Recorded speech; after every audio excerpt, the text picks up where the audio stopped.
I made sure that I was not wearing my orange sweatpants today when I'm filming this video. If you didn't watch my wrap up on Tuesday, I did not realize when I was filming that I had my orange, they're like bright orange sweatpants that I had from a Halloween costume last year, and I was wearing them and the sun was reflecting in, and it gave me like an Oompa Loompa glow that whole video. So I made sure that I wore neutral colored sweatpants today so we would not run into the same issue. So I'm very excited for today's video. So I'm going to be talking about my favorite and least favorite book from all of my favorite authors. So I've seen a bunch of people do this lately. So Jess, I think, did it most recently from Peace Love Books. I'll link all of their videos down below. I know Sam from Sam Reads a Little, I saw her video.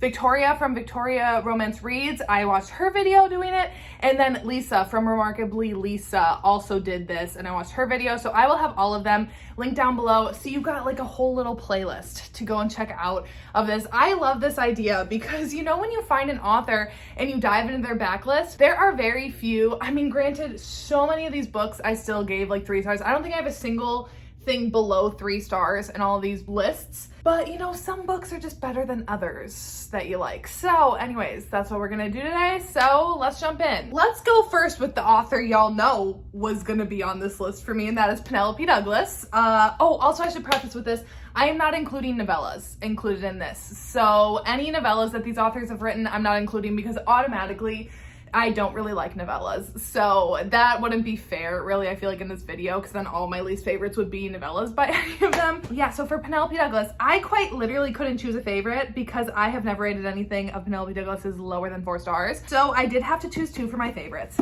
And so I picked Hideaway and Birthday Girl. So yes, I'm already cheating, but you know what, this is my video here and I make the rules, so I'm choosing 2 for Pen. So Hideaway is the second book in the Devil's Night series. Is he my favorite horseman or is it Damon? I go back and forth. I love both of them so much, but specifically I love Banks and I love their entire romance in here. It's an arranged marriage. It's slow burn.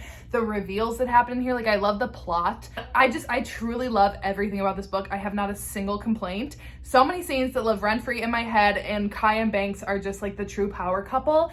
I feel like of the Devil's Night couples, and I don't feel like they get enough hype. And then I also had to include Birthday Girl because this is the first Penelope Douglas book that I've ever read. It was, I want to say, my first indie romance I have ever read, and I've never looked back since reading it. It's slow burn. It's a slow burner, baby. Jordan and Pike, I absolutely love them. I felt like their romance felt very natural, and like they're one couple that I look back on with a big age gap, because you know how like some people look back and you're like, I don't know if they'd actually make it past the epilogue. These two, I fully believe that they are happy and in love forever and ever and always. And I just absolutely love both of these books by Penn. This one was really hard to choose because, like I said, I love all of Penn's books, but I did end up going with Punk 57. I know this is so many people's favorites. I still gave this book 4 stars, don't get me wrong, I still liked it. But even as I was thinking back with like Bully, that I also rated 4 stars, and I was like deciding between these two, I was like, I still think I would put Punk 57 a little lower. I don't know, maybe I need to do a reread on this, honestly. I just don't remember being like obsessed with it. I did really enjoy it, but honestly, looking back on it, it's like I can't even remember all that much about it. So I love this cover, and I like that we get to see them in Conclave, the novella in the Devil's Night series, and that we see like a little horseman cameo, which I think I would appreciate that way more now. I hadn't had read Devil's Night before I read this. I'm gonna put it on my least favorite. Another author I'm pretty sure you guys could guess was gonna be on this list is QB Tyler. So my favorite by QB Tyler has always been You. This book came out this year. Obsessed. I have not stopped thinking about James and Gabrielle since this was a novella in the Twisted Christmas anthology last year. I was blown away. Y'all know how much I don't like novellas, but that novella blew me away. So then when she expanded it into Always Been You, I was so pumped, and I'm still just as obsessed with James and Gabrielle as I was when their book released. I literally want to do a reread of this ASAP. Absolutely love this. I've read QB Tyler's entire backlist, similar to Penelope Douglas. So again, this one was kind of tricky to pick a least favorite because I do love all of her books. However, Spring Semester is going to get my spot at least favorite. It's part of the Campus Tales series. It's still a fun time because it's like the college setting. It's friends with benefits and like friends to lovers, and there's cheating and it's messy. But I didn't love, I don't know, I didn't like love either of the characters. I thought they were fine. They were like fun to follow. It's about these 2 friends, and they have always I guess I didn't really say what always been. Have I said, do I need to go into what any of these books are about? Maybe I should have. Okay, real quickly, Always Been You is adopted siblings, age gap, taboo. Gabrielle was adopted by the Calloway family when she was 2, and James is, I think, 10 years older than her, and she's grown up always having a crush on him, and then jump ahead years later where now she is in college and in the same city as James. They just, you know, can't fight their attraction anymore. Super taboo, love it. Punk 57 is enemies to lovers, pen pal, childhood pen pals to enemies to lovers. Misha's in a band. Ryan is really unhappy with her life. Yeah, they meet in high school, but Ryan does not know that Misha is the guy that she's been pen pals with for years. Hideaway, Kai and Banks. Banks has always had to be on her own, kind of her father as a piece of garbage, and she has just always had to kind of make herself fit in with like one of the guys to just survive in her world. And there's an arranged marriage between her and Kai, who is one of the 4 horsemen that you meet. Honestly, I don't really even know how to describe this book without giving things away with the plot, so we'll leave it at that. And Birthday Girl, Jordan is dating this guy, and they lose their apartment and they have to move in with his dad, and the son and the dad have like a really estranged relationship. And when Jordan moves in with them, she realized that she's already met Pike at a movie theater one night, and they had like a bit of a connection. Obviously didn't go anywhere. They're like kind of intrigued with each other, and Pike wants to repair his relationship with his son, but that's not really happening, and instead he finds himself falling for his son's girlfriend. Back to spring semester here, and they're both in college, and they have always, the timing has just never aligned for them to fully be together, but they're still always like kind of sleeping with each other the whole time.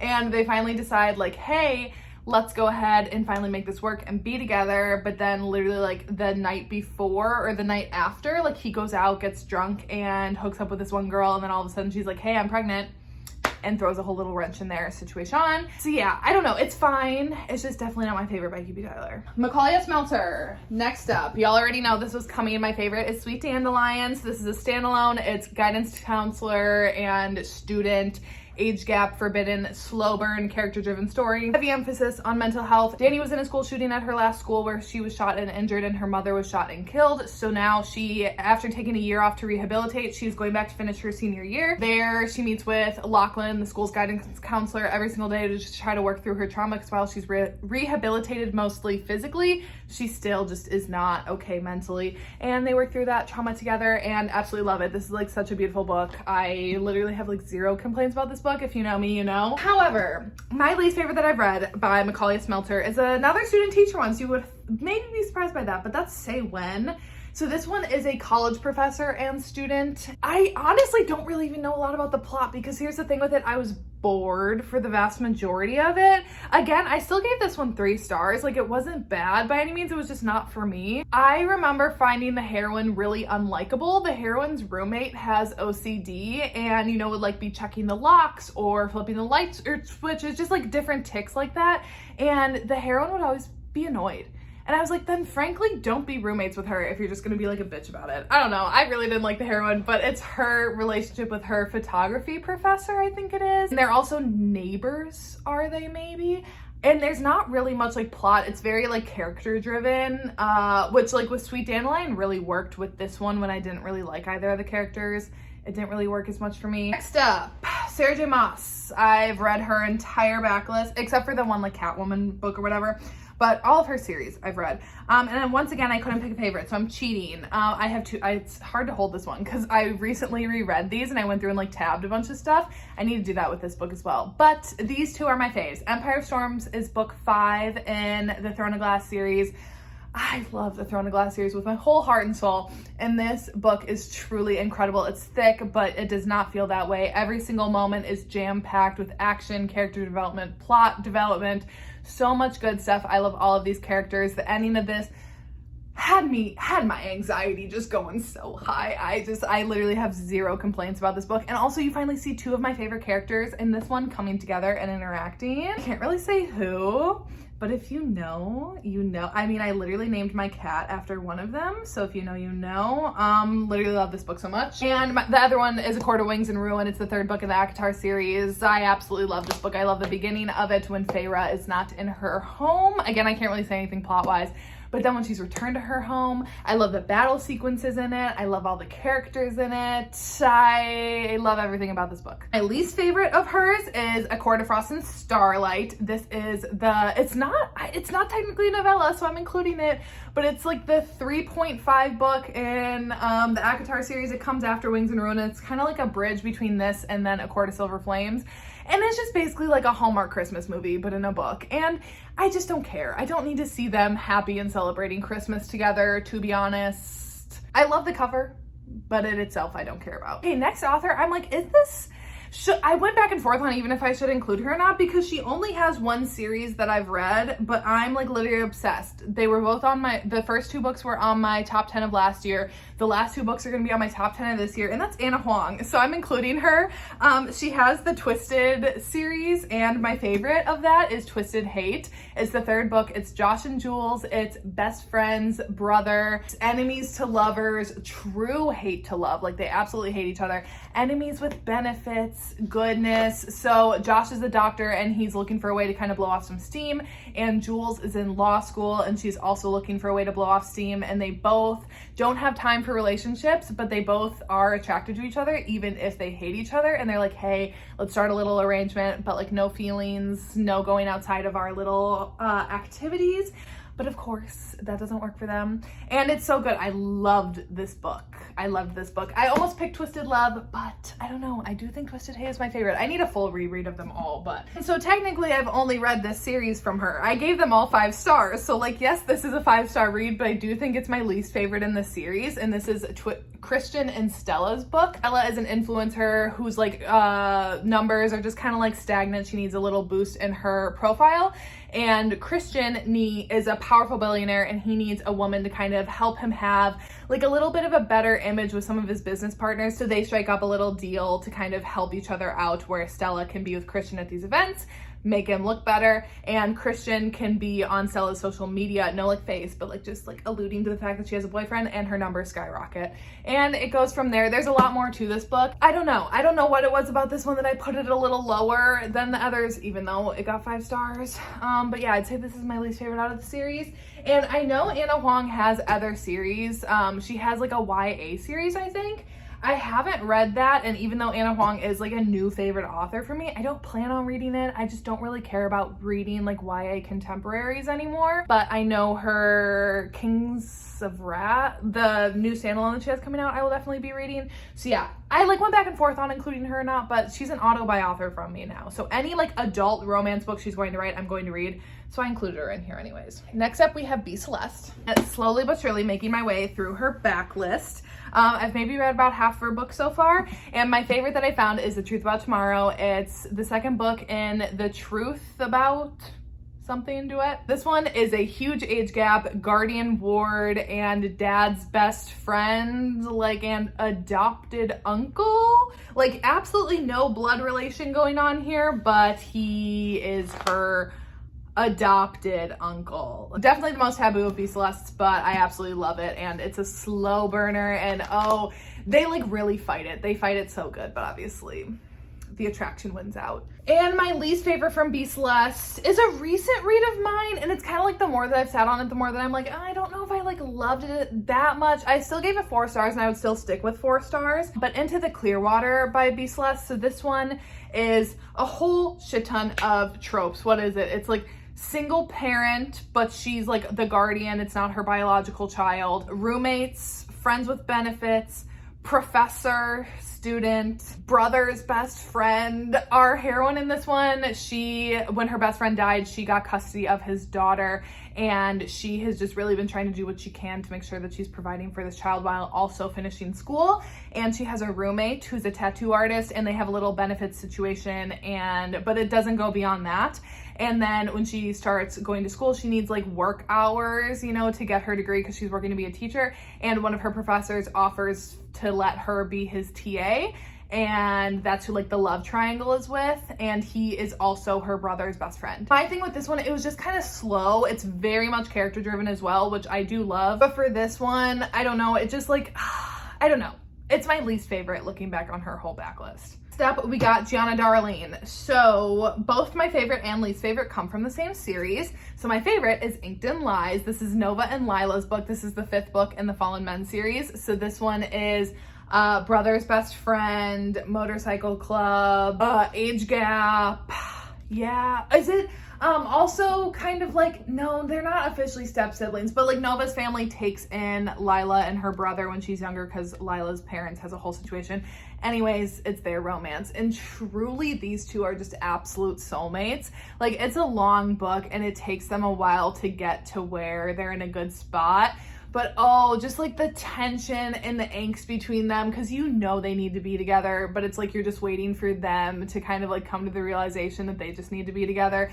This book is literal perfection. I love this book so much. And I think that's why when I like see that one and then when I see After the Fall, I'm like, how the fuck are these in the same series? And I look back on my rating on this on Goodreads because I was talking about it in Atlanta with Jess from Peace Love Books, because I know she loves this series as well, and she did these two books the same for her favorite and least favorite. But After the Fall, I loathe this book, and the fact that I gave it 5 stars, or not 5, I gave this 4 stars on Goodreads. I don't know what I was on after I finished this book that I gave a 4. I think I said like 3.5 rounded up. No way in hell. If I'm being honest, this would be a 2-star from me, but I would never do that to Gianna because her writing isn't bad. I just really hated the story in this book. So like, honestly, it should be a 3-star. It should be a 3-star for me.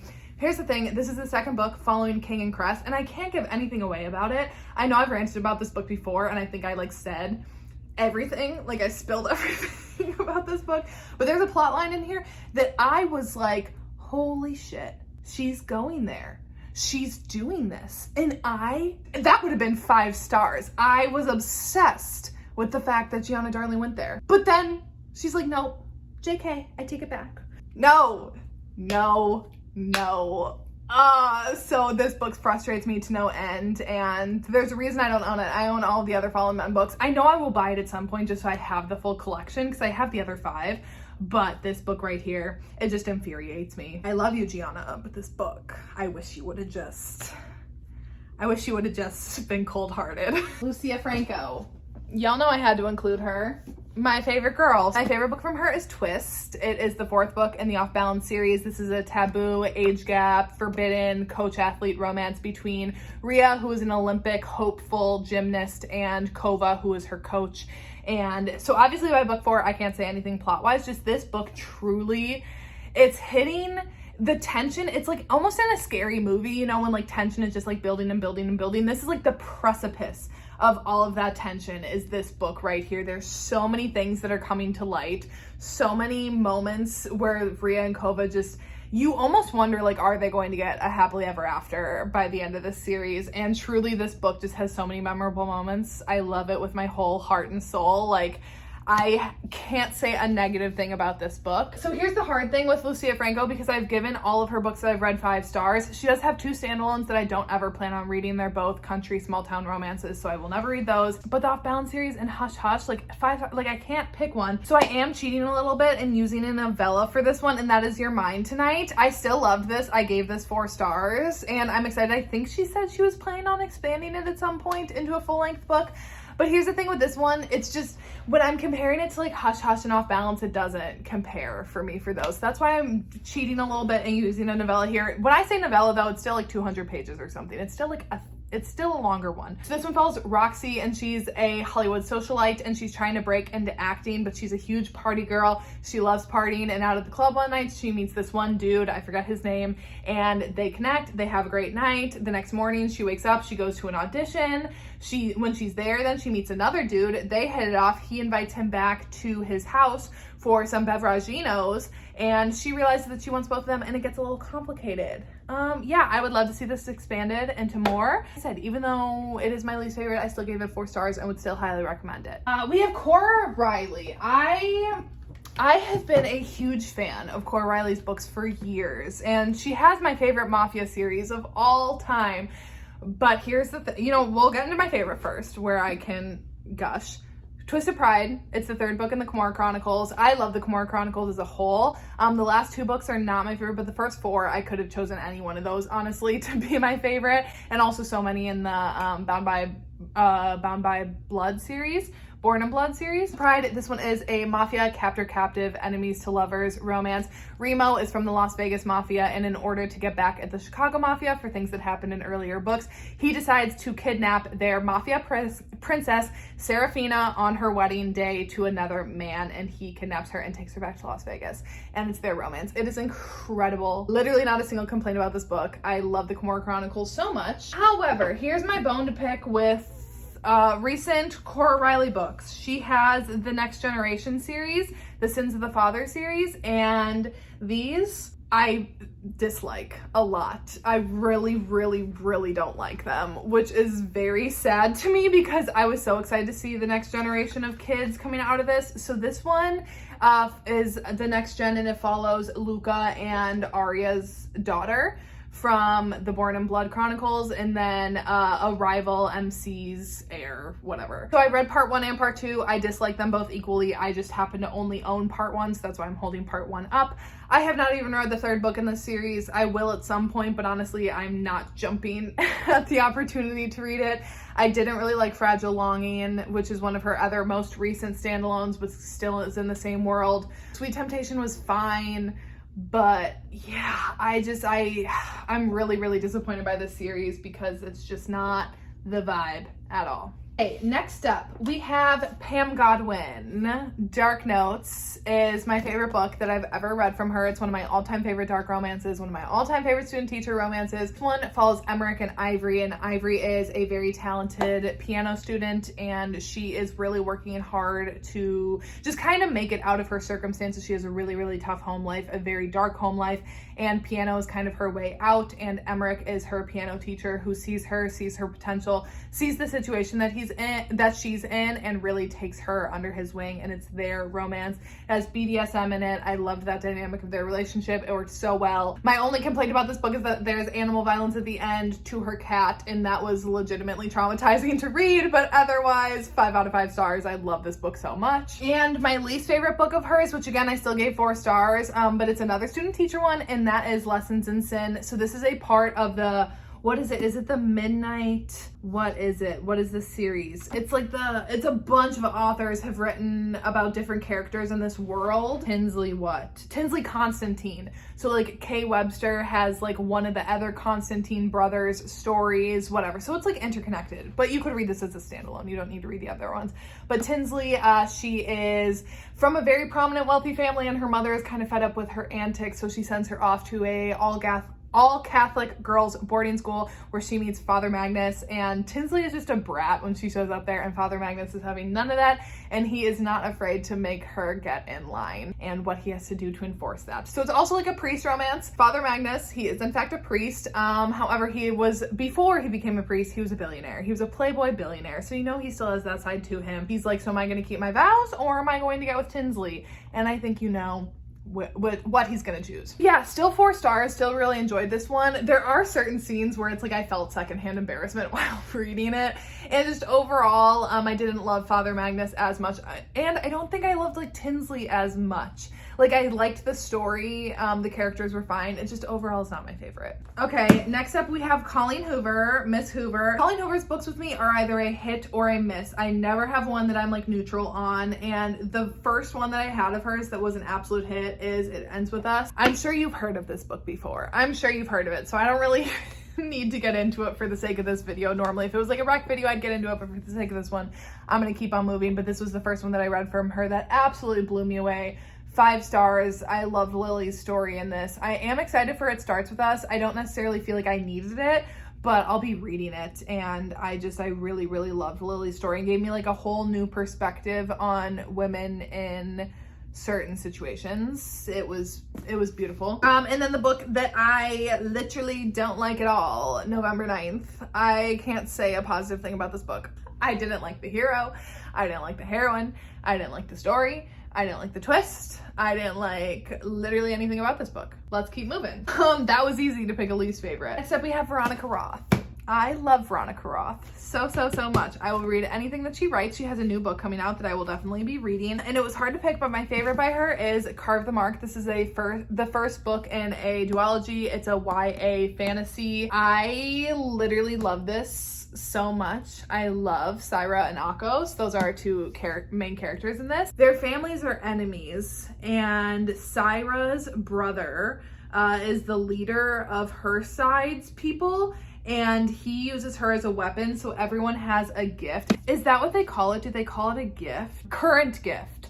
So everyone has one of those, you develop it, and Syra's is that she can inflict pain on other people, but with her gift, then that also like puts her in like chronic agony. Her brother kidnaps Akos, who is the son of the other rival people, and he's like, okay, you can make yourself useful to me by helping alleviate my sister's pain, because Akos' current gift like interrupts the current. So he's like one of the only people that can touch Syra and give her any sense of relief from her pain, and it's their romance. But obviously it's like enemies to lovers, and Akos is a captive, and Syra is a captive in her own way. I just absolutely love this duology. And my least favorite book by Veronica Roth, even though I will defend her till the day that I die, that I love the way the Divergent series ended. I love it. I will fight with you on, well, I won't fight with anyone about it, but I will debate it and debate that this was the best way that characters could have ended. I don't want to like spoil anything. This book has been out for literal years, so you probably already know. Still, even though I love the way that this ended and it absolutely shattered me,